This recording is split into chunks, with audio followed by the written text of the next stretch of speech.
Hello guys, तो आज हम पढ़ेंगे प्लांट किंगडम का 4th पार्ट। तो इसमें हम पढ़ेंगे ब्रायोफाइट्स हमने पढ़ लिया था, एल्गी हमने पढ़ लिया था, इंट्रोडक्शन हमने पढ़ लिया था। ठीक है, तो मैं हूँ अनुष्का बहुगुणा और लेट्स स्टार्ट। तो स्टार्ट करते हैं आज का लेक्चर। ठीक है, तो आज हम पढ़ेंगे अपना नया टॉपिक। ठीक है, तो स्टार्ट करते हैं। The pteridophytes include horsetails and ferns। ठीक है, इससे पहले हमने क्या पढ़ा था? ब्रायोफाइट्स और एल्गी। जस्ट पहले हमने ब्रायोफाइट्स पढ़ा था। ब्रायोफाइट्स और टेरिडोफाइट्स लगभग एक जैसे। इनकी लाइफ साइकिल कई हद तक एक जैसी है। ठीक है ना, इनकी लाइफ साइकिल दोनों की क्या है? हैप्लोडिप्लॉन्टिक। ये तो कलर मुझे लग नहीं रहा कि तुम्हें दिख रहा होगा।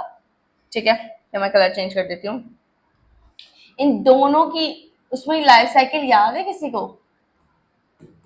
याद तो होगी, लिखवाई थी मैंने। ठीक है ना, इन दोनों की लाइफ साइकिल होती है हैप्लोडिप्लॉन्टिक। क्या होती है? हैप्लोडिप्लॉन्टिक। इसका मतलब क्या है कि ये अपनी पूरी लाइफ साइकिल में हैप्लॉइड और डिप्लॉइड फेज दोनों दिखाते हैं, एक मैक्स टू मैक्स तक। ठीक है ना, मतलब अगर मिडल तक हैप्लॉइड है तो हाफ मिडल तक डिप्लॉइड होगी, ऐसा। आगे समझ में? चलो ठीक है। टेरिडोफाइट्स में कौन कौन इंक्लूड है? हॉर्सटेल्स और फंस। ठीक है, हॉर्स जैसे उसमें कौन कौन थे? लाइकेंस और mosses. Pteridophytes are used for medicinal purposes. ठीक है, अच्छा, किसी ने संजीवनी बूटी तो सुनी होगी। ठीक है ना, वो एक टेरिडोफाइट है। वो क्या है? एक टेरिडोफाइट। ठीक है, तो वो मेडिसिनल पर्पसेस में यूज करी गई थी। ये तो सबने पढ़ा होगा रामायण में। ठीक है, एंड एज सॉइल बाइंडर्स मैंने बताया था। सॉइल बाइंडर्स एक और होते हैं, कौन? मॉसेस। वो क्या करते हैं? सॉइल इरोजन नहीं होने देते। ये क्या करते हैं? खुद में ही सॉइल को ऐसे बाइंड करके रखते हैं। कैसे बाइंड करके? मतलब सपोज कहीं पे ये ग्रो हो रखे हैं ये कहीं पे, तो वहां पे अगर कोई फ्लड आया या कोई वेदरिंग हुई या कुछ भी ऐसा हुआ, तो ये क्या करेंगे? वहां की मिट्टी को बहने नहीं देंगे, जकड़ के रखेंगे, जिससे क्या होगा? सॉइल इरोजन नहीं होगा। ठीक है, सॉइल वेदरिंग नहीं होगी, वहां का सॉइल खराब नहीं होगा, फर्टिलिटी बनी रहेगी। ठीक है, they are also frequently grown as ornamentals. ये एज अ ऑर्नामेंटल भी यूज करे जाते हैं। जैसे हमने कहीं चढ़ा दिया या फिर हमने इनकी मालाएं बना दी। ठीक है, तो इन सब चीजों में भी ये काम आते हैं। इवोल्यूशनरी दे आर, देखो ये लाइन बहुत अच्छी है। Evolutionary, they are the first terrestrial plants to possess vascular tissues। ये पहले ऐसे प्लांट्स हैं जो कहाँ हो गए थे? टेरेस्ट्रियल एरिया में हो गए थे। दूसरा, ये इनमें वस्कुलर टिश्यू सबसे पहली बार देखा गया था। सबसे पहली बार इन्हीं में वस्कुलर टिश्यू देखा गया था। वस्कुलर टिश्यू कौन कौन से होते हैं हमारे? जाइलम और फ्लोएम। जाइलम क्या करता है? पानी और मिनरल कैरी करता है। फ्लोएम क्या करता है? फूड ट्रांसपोर्ट करता है। You shell study more about this in chapter 6। अब चैप्टर 6 कौन सा चैप्टर है? एनाटॉमी। ठीक है, वहां पढ़ेंगे हम इनके बारे में। The pteridophytes are found in a cool, ठंडी ठंडी जगह। ठीक है ना, डैम्प मतलब हल्का पानी, मॉइस्चर सब कुछ मिला के। शेडी प्लेसेस मतलब वही हो गया, कूल, ढकी हुई, जहाँ डायरेक्ट सनलाइट ना है। Though some may flourish well in a sandy soil condition. और कुछ रेत, बहुत जो सैंडी सॉइल कंडीशंस होती हैं, सैंडी सॉइल कंडीशन मतलब डेजर्ट जैसी जगह में भी ये पाए जाते हैं। ठीक है, ठीक है। उसके बाद क्या? You may recall that in a bryophytes. अब हमें याद है कि ब्रायोफाइट्स में डोमिनेंट फेज कौन सा था? हैप्लॉइड फेज था। और हैप्लॉइड फेज कौन सा होता है किसी भी प्लांट बॉडी में? गैमेटोफिटिक। गैमेटोफाइट क्या होता है? हैप्लॉइड होता है। ठीक है, however in pteridophytes the main plant body is, अब यार ये चीज याद रखना, ब्रायोफाइट्स में तो कौन था मेन प्लांट बॉडी? ब्रायोफाइट्स में कौन था मेन प्लांट बॉडी? गैमेटोफिटिक थी। लेकिन टेरिडोफाइट में कौन है मेन प्लांट बॉडी? स्पोरोफाइट है। क्या है? Sporophyte, which is differentiated into, अब देखो क्या फर्क है, true root, stem and leaves. जबकि हमने ब्रायोफाइट्स में पढ़ा था, क्या पढ़ा था? Leaf like structure, root like structure, stem like structure. ठीक है, उसमें रूट की जगह क्या था? राइजोइड्स, स्टेम की जगह क्या था? सीता, और लीफ लीफ थे लेकिन बहुत छोटी छोटी, लीफ लाइक स्ट्रक्चर था, वो लीव्स नहीं थी, फॉल्स लीव्स थी। ठीक है ना, एक तरीके से ट्रू लीव्स नहीं थी मेरा मतलब, लेकिन इसमें ट्रू है। अच्छा, these organs possesses well differentiated vascular tissues. एक अच्छी, बिल्कुल एक अच्छी डेवलप्ड कंडीशन में इसमें वस्कुलर टिश्यू पाए जाते हैं। The leaves in pteridophyta are small microphylls. जो लीव्स हैं, जो छोटी लीव्स हैं, उन्हें माइक्रोफाइल्स बोलते हैं। ठीक है, जैसे कि सेलेजिनेला में, जैसे कि, और लार्ज लार्ज लीव्स होती हैं फर्न्स में। तो देखो, ये चीज तुम्हें याद रखनी है, क्या? स्मॉल लीव्स किसमें है? सेलेजिनेला में। और लार्ज लीव्स किसमें है? अच्छा, स्मॉल को क्या बोलेंगे? माइक्रो। ठीक है, और लार्ज को क्या बोलेंगे? मैक्रो। मैक्रो और माइक्रो में फर्क है, ठीक है ना। अच्छा, ये किस में पाई जाती हैं? फर्न्स। ठीक है, ऐसे आ सकता है कि in which, give one example in which microphyllous leaves are found. ठीक है ना, तो हम क्या लिखेंगे? सेलेजिनेला। ठीक है, the sporophytes bear sporangia. Sporophytes में क्या होते हैं? स्पोरेंजिया होते हैं, ये स्पोरेंजिया, इसके अंदर छोटे छोटे छोटे छोटे स्पोर्स पाए जाते हैं। स्पोरेंजिया क्या होते हैं? जैसे ये ना, क्या होता है, प्लांट के साथ ही लगे हुए होते हैं ऐसे साइड में। कभी देखना किसी प्लांट में ऐसे सर्कल में ऐसे लगे होते हैं ये, इनके अंदर ना बहुत छोटे छोटे स्पोर्स होते हैं जो आगे जाके डेवलप करते हैं। ठीक है, द स्पोरोफाइट्स बियर, जो स्पोरोफिटिक बॉडी होती है उसमें क्या है? एक बॉडी है जिसका नाम क्या है? Sporangia. That are subtended by leaf like structures, जो लीफ लाइक स्ट्रक्चर से क्या होती है? चिपकी हुई होती हैं, जिन्हें हम स्पोरोफिल्स बोलते हैं। क्या बोलते हैं हम उन्हें? स्पोरोफिल्स बोलते हैं। In some cases sporophylls may have distinct compact structures, जिन्हें हम बोलते हैं स्ट्रोबिलाइकोन्स। यही होते हैं वो स्ट्रोबिलाइकोन्स। ठीक है ना, किसी किसी उसमें क्या होता है कि ये स्पोरोफिलस एक कॉम्पैक्ट स्ट्रक्चर बना देते हैं, जैसे कोन्स, या फिर क्या बोलते हैं? स्ट्रोबिलाई बोलते हैं। ठीक है ना, जैसे तुमने देखा होगा कभी, कैसे बताऊं मैं, जैसे जैसे गांव वाले इलाके में, हम ठंडे इलाके में कभी जाते हैं तो वहां क्या होता है? ऐसे ट्री के साथ, जैसे सपोज ये ट्री है, ठीक है ना, तो इनके साथ ऐसे साइड में ऐसे बड़े बड़े, या फिर इनके ऊपर ऐसे ऐसे बड़े बड़े स्पोर ऐसे करके होते हैं। ये स्पोर ऐसे ओवल शेप के, कोन शेप के मतलब। ठीक है, अभी आगे दिखाऊंगी तुम्हें, आगे डायग्राम में आएगा, उसमें देखना। अच्छा, इसका अगर स्ट्रोबिलायर कोन्स किस में पाए जाते हैं? सेलेजिनेला और इकोसिटा में। ठीक है, बाकियों में क्या पाया जाता है? नॉर्मल स्पोरोफिल्स पाई जाती हैं, लेकिन किसी किसी कंडीशन में क्या होता है कि ये जो स्पोरोफिल्स होती हैं ये कॉम्पैक्ट ऐसे चिपक जाती हैं, कॉम्पैक्ट कोन सा स्ट्रक्चर बना देती हैं। और ये किस में पाया जाता है? सेलेजिनेला और इकोसिटा। माइक्रोफिलस किस में पाई जाती है? सेलेजिनेला में। मैक्रोफिलस किस में पाई जाती है? फर्न्स में। अच्छा, कोन्स और स्ट्रोबिलाई किस में पाए जाते हैं? सेलेजिनेला और इक्वेसिटा में। ठीक है, अच्छा, the sporangia produce spores. Sporangia कहां से प्रोड्यूस करता है spore? By meiosis in spore mother cell. Spore mother cell हमारी क्या होती है? 2n होती है, और ये स्पोर हमारे क्या होते हैं? n होते हैं। ठीक है, ठीक है, the spores germinate to give rise to inconspicuous small but multicellular free living mostly photosynthetic thalloid gametophytes called prothallus। ठीक है, अब देखो इसने प्रोथैलस के बारे में क्या क्या बताया, डायग्राम में तब बताऊंगी, अभी रुक जाओ। स्पोर्स क्या करते हैं? स्पोर्स है, अब वो जर्मिनेट तो करेंगे। अब इसमें क्या था? स्पोर जर्मिनेट करके क्या बनाते थे? Gametophytic body. लेकिन यहाँ क्या होगा? स्पोर जर्मिनेट करेंगे और क्या बनाएंगे? इनकॉन्स्पिक्यूअस। इनकॉन्स्पिक्यूअस मतलब जो दिखता नहीं है डायरेक्ट, ठीक है ना, बहुत मेहनत लगती है, नेकेड ऐसे नहीं दिखेगा। स्मॉल, ऑब्वियसली स्मॉल ऐसे नहीं दिख रहा है। मल्टी सेलुलर, सिंगल सेलुलर नहीं है, मल्टी सेलुलर, बहुत सारे सेल्स का बना हुआ है और फ्री लिविंग है, अपनी मर्जी से रहता है, उसे कोई किसी पर डिपेंड होने की जरूरत नहीं है। फोटोसिंथेटिक है, अपना खाना खुद बनाता है, जो अपना खाना खुद बनाता है वो ही फ्री लिविंग होता है।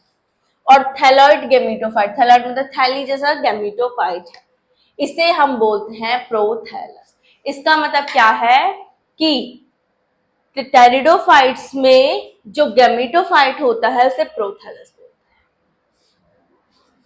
ठीक है, प्रोथैलस की क्या क्या कंडीशन बताई? इनकॉन्स्पिक्यूअस, स्मॉल, और याद करो मल्टी सेलुलर, फ्री लिविंग, वो क्या बोलते हैं, फोटोसिंथेटिक है, और थैलॉइड गेमिटोफाइट।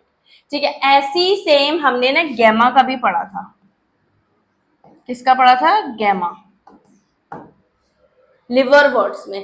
तो ऐसे क्या कर रहा है तुम्हें ये ना सब वो मतलब ये ना इनके बारे में क्या दिया है, डिफ्रेंशिएट करा गया है कि ये कैसे है।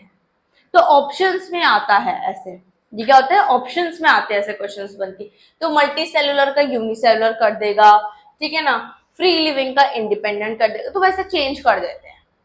ठीक है, समझे?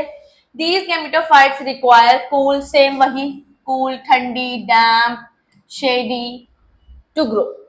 Because of this specific restricted requirements and the need for water for fertilization, the spread of living pteridophytes is limited and restricted to narrow geographical region. ये भी ब्रायोफाइट्स की तरह है, ज्यादा नहीं पाए जा सकते। इन क्या होते हैं, रिस्ट्रिक्टेड होते हैं कुछ जियोग्राफिकल कंडीशंस में, क्योंकि इनकी लिमिटेड जगह होती है ग्रो करने की। ठीक है, इन्हें क्योंकि इन्हें पानी भी चाहिए होता है, इन्हें पानी नहीं भी चाहिए होता है, इन्हें शेडी प्लेसेस चाहिए, धूप चाहिए, पर वो भी कम चाहिए। ठीक है ना, तो ये हर जगह मतलब इनका डाइवर्सिटी ज्यादा नहीं होता है, लिमिटेड डाइवर्सिटी है इनकी। The gametophytes bear male and a female sex organ. Male क्या है? एंथ्रीडिया, और फीमेल क्या है? आर्किगोनिया। ये सेम कैसा है जैसा किसमें था, किसमें था ब्रायोफाइट्स में था जैसे। Water is required for transfer of antherozoid, same उसमें भी यही था कि वाटर चाहिए होता था एंथेरोजॉइड्स को ट्रांसफर करने के लिए। ठीक है, जो मेल गैमीट होता है वो रिलीज हो जाता है एंथ्रीडिया से। एंथ्रीडिया एक क्या है? मेल, ये सपोज एंथ्रीडिया ये क्या है? मेल सेक्स ऑर्गन है। ठीक है, ये एंथ्रीडिया है, इसमें क्या है? बहुत सारे एंथेरोजॉइड्स है या फिर मेल गैमीट है। ठीक है, ये कहाँ चले जाते हैं? Mouth of archegonia. सपोज ये आर्किगोनिया एक फ्लावर शेप का, इसके अंदर एग है, यहाँ चले जाते हैं और उसके साथ क्या कर जाते हैं? फर्टिलाइज कर जाते हैं। Fusion of male gametes with the egg, अगर मैं एग को मतलब मैं सॉरी, मेल गैमीट को जब क्या होगा, एग के साथ वो फ्यूज करेगा जो आर्किगोनिया में प्रेजेंट है, क्या बन जाएगा हमारा? जाइगोट। क्या बन जाएगा? Zygote. Zygote therefore produces a multicellular well differentiated sporophyte। मैंने बताया था एक साइकिल बनवाई थी, जाइगोट से क्या बनता है? स्पोरोफाइट बनता है। विच इज, जो हमने पहले ही पढ़ लिया था, ये क्या है? डोमिनेंट फेज है टेरिडोफाइट का। ये क्या है? टेरिडोफाइट का क्या है? डोमिनेंट फेज है। इन majority of the pteridophyte, in majority of the pteridophytes all the spores are of similar colors। ठीक है, मेजोरिटी ऑफ द टेरिडोफाइट्स में सिमिलर काइंड के स्पोर्स होते हैं। सिमिलर काइंड के स्पोर का क्या मतलब है? होमोस्पोरस, एक जैसे स्पोर्स, मतलब जो स्पोर्स बन रहे हैं वो एक जैसे हैं। ठीक है, इसके दो एग्जांपल होते हैं हेट्रोस्पोरस के। हेट्रोस्पोरस में क्या होता है? जेनेरा लाइक साल्विनिया, साल्विनिया और सेलेजिनेला। साल्विनिया, ठीक है ना, Salvinia, Selaginella, which produce two kinds of spores, जो दो काइंड्स के स्पोर्स को क्या करता है? प्रोड्यूस करता है। एक मैक्रो लार्ज और माइक्रो स्मॉल स्पोर्स, इसे हम बोलते हैं हेट्रोस्पोरस। सेलेजिनेला और साल्विनिया होते हैं, ये दो काइंड के स्पोर। मैंने क्या बताया कि इनमें मोस्टली जो वो जेनेरा होते हैं उनमें क्या होते हैं? एक ही काइंड के स्पोर होते हैं, तो उन्हें क्या हम बोलते हैं? होमोस्पोरस। उन्हें क्या बोलते हैं? होमोस्पोरस। इसमें लिखा है मेजॉरिटी ऑफ द टेरिडोफाइट्स में होमोस्पोरस होते हैं, ब्रायोफाइट्स में तो सारे ही होमोस्पोरस होते हैं। ठीक है ना, लेकिन दो इसके एग्जाम्पल ऐसे हैं अकॉर्डिंग टू एनसीईआरटी, क्या? सेलेजिनेला और साल्विनिया दो तरीके के स्पोर्स दिखाते हैं, micro macro, micro small, macro large. ठीक है, तो वो क्या होते हैं, हेट्रोस्पोरस होते हैं। अच्छा, the megaspores and microspores germinate and give rise to female and male gametophytes. Megaspore क्या करती हैं, फीमेल के लिए, और माइक्रोस्पोर क्या करती हैं, मेल के लिए करती हैं। क्या करती हैं, गिव राइज करती हैं। ठीक है, respectively the female gametophytes in these plants are retained on the parent sporophyte. अब मैंने पहले बताया था कि स्पोरोफाइट क्या होता है, वो फ्री लिविंग होता है, किस कंडीशन में, इस वाली कंडीशन में, जबकि ब्रायोफाइट्स में कौन फ्री लिविंग था, गैमेटोफाइट फ्री लिविंग था, स्पोरोफाइट उस पर चिपका हुआ होता था। लेकिन यहाँ क्या है, पेरेंट स्पोरोफाइट में गैमेटोफाइट चिपका हुआ है खाने के लिए। ठीक है ना, सब खाने की ही बातें हैं इधर। फॉर वेरिएबल पीरियड्स, जब तक वो पूरा मैच्योर नहीं हो जाता तब तक वो नहीं छोड़ता। The development of the zygote into the young embryo, जब तक जायगोट यंग एम्ब्रियो में नहीं चला जाता, वो सब फीमेल गैमेट के अंदर होता है। और फीमेल गैमेट अपना सारा न्यूट्रिशन कहाँ से लेती हैं, स्पोरोफाइट से लेती है। This event is a precursor to the seed habit. जब स्पोरोफाइट फ्री लिविंग होने लगा तब पता चला कि ये एक सीड हैबिट की कंडीशन बन रही है, मतलब अब एक सीड डेवलप होने को तैयार है। प्रिकर्सर मतलब स्टार्टिंग हो चुकी है। Is an important step in evolution, ये एक इंपॉर्टेंट स्टेप बन चुका था इवोल्यूशन का। क्योंकि अब क्या हो रहा था, पहले तो वस्कुलर बंडल नहीं थे, पहले तो वस्कुलर टिश्यू हमें दिखने लग गए। ठीक है ना, अब क्या हुआ, अब हमें एक और चीज दिखने लग गई कि सीड हैबिट दिखने लग गया हमें प्लांट के अंदर। क्या दिखने लग गया, सीड हैबिट दिखने लग गया। ठीक है ना, तो ये क्या, एक इवोल्यूशन हो रहा है, मतलब चेंजेस आ रहा है। क्या आ रहे हैं, चेंजेस आ रहे हैं। अच्छा, the pteridophytes are further classified into 4 classes. ये याद रखना, देखो इसे ना लिख लिख के याद करना, नहीं तो तुम्हें ये याद नहीं होगा। ठीक है ना, 4 क्लासेस हैं, 4 क्लासेस है। देखो पहली क्लास है सिलॉप्सिडा। पहली क्लास क्या है, सिलॉप्सिडा, सिलोटम है इसका एग्जाम्पल। दूसरा है लाइकॉप्सिडा, क्या है, लाइकॉप्सिडा। इसका एग्जाम्पल 2 हैं, सेलेजिनेला और लाइकोपोडियम। ठीक है, थर्ड क्या है हमारा, फिनोप्सिडा। इसे कोई सी फिनोप्सिडा नहीं बोलेगा या फिनोप्सिडा नहीं बोलेगा, ठीक है ना, एस इसका साइलेंट है, फिनोप्सिडा। इसका एग्जाम्पल है इक्विसिटम। और इक्विसिटम और सेलेजिनेला किस में आते हैं, ये दोनों किसके एग्जाम्पल हैं, ये दोनों किसके एग्जाम्पल है, चलो चलो बता दो जल्दी। ये दोनों उसके एग्जाम्पल हैं जहां पे वो लाई थी कि स्ट्रॉबिलाई और कौन बनता है। ठीक है ना, कुछ कुछ स्ट्रक्चर्स में, कुछ कुछ जेनेरा में, तो वो यही जेनेरा है। ठीक है, टेरोप्सिडा में कौन कौन आता है, इसके 3 एग्जाम्पल है, ड्रायोप्टेरिस, एडियंटम और टेरिस। ठीक है, ये 4 क्लासेस तुम्हें अच्छे से याद करनी है। मतलब ये पता क्या, ऐसे ना मैचिंग में आ सकता है, जैसे सिलॉप्सिडा।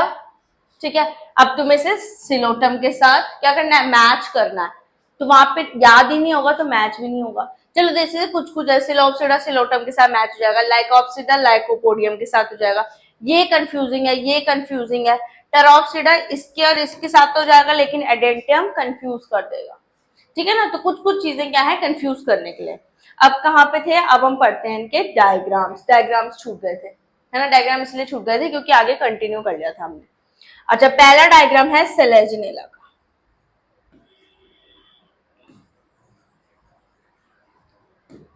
सेलेजिनेला, ये देखो leaves, proper leaves like structure, ये प्रॉपर स्टेम है एक, ये प्रॉपर रूट्स हैं। ये क्या है, प्रॉपर रूट्स है, रूट लाइक स्ट्रक्चर, ये स्टेम लाइक स्ट्रक्चर नहीं है, प्रॉपर एक ट्रू रूट ट्रू स्टेम है। अब है ये हमारा पहला हो गया सिलेजनर, दूसरा है इकोसिस्टम, दूसरा क्या है इकोसिस्टम। अब देखो ये है हमारा स्ट्रोबिला, ये क्या हमारा स्ट्रोबिला, एक कॉम्पैक्ट स्ट्रक्चर, ये क्या है एक कॉम्पैक्ट स्ट्रक्चर, एक कॉम्पैक्ट स्ट्रक्चर है। बहुत सारे स्पोरोफिलस एक कॉम्पैक्ट स्ट्रक्चर बना देते हैं आपस में जुड़ के। ये क्या है नोड, ठीक है, दो नोड के बीच का स्ट्रक्चर इंटरनोड। ये क्या है ब्रांचेस, ये है राइजोम, राइजोइड नहीं है राइजोम है, राइजोम, ठीक है ना, राइजोम, ठीक है, rhizome is a kind of stem, ठीक है। अच्छा फिर है फर्न, फर्न तो देखे होंगे, फर्न तो सभी के घर में पाए जाते हैं। मैक्रोफिलस कंडीशन दिख रही है, हाँ फर्न्स। फिर है हमारा लास्ट है हमारा साल्विनिया, ये क्या हमारा साल्विनिया, ठीक है। डायग्राम एक रिकॉग्नाइज करने की कैपेसिटी रखो अपने दिमाग में, ठीक है। तो थैंक यू फॉर वॉचिंग, और ये लेक्चर यहीं पे खत्म होता है।